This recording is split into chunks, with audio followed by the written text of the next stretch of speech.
First, the lengths that some people will go to avoid football's World Cup.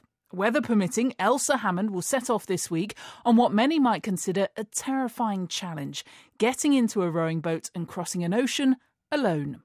She's hoping to become the youngest and fastest woman to cross from California to Hawaii.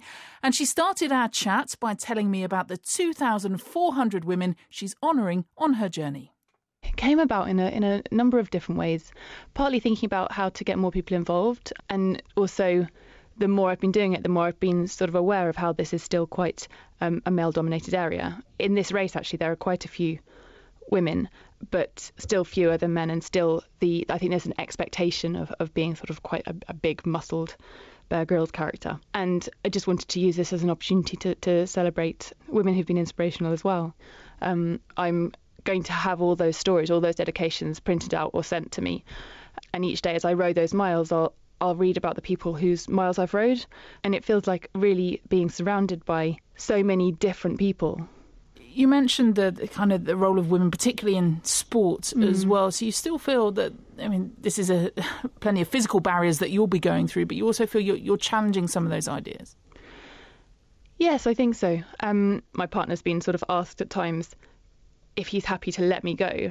And are you happy letting her go like that? Which is not something that would get asked in the same way the other way, I think. Well, you should say, I'm not on my own. I've got these 2,400 women with me. Absolutely. Is it also partly as well because of a lack of sponsorship on the boat? I mean, that's normally where you see these big brands, these big corporate names splayed down the side of the boat.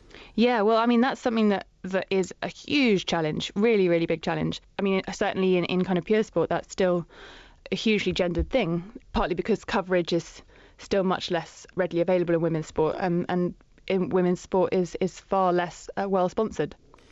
So what will be the tough points of this journey? Will it be being on your own?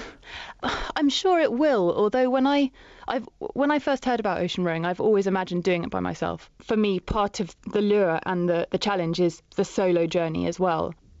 I've thought about it a lot, and I've spent a lot of time preparing and talking to people and talking through ways of dealing with that.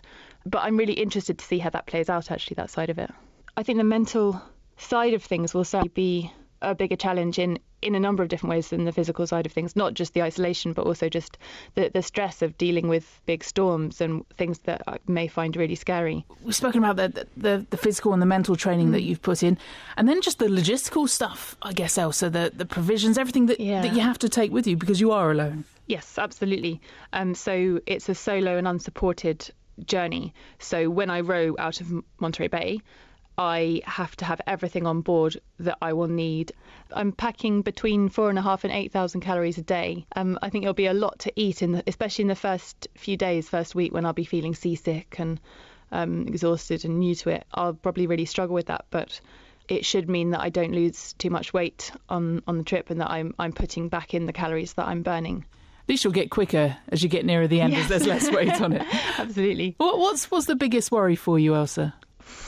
I don't know. I suppose a few things. I mean, I've got little kind of niggling worries about things like sharks that really shouldn't be an issue, and sort of some people just think that's really comical because it's so much more unlikely than something like shipping, which is actually a realistic worry.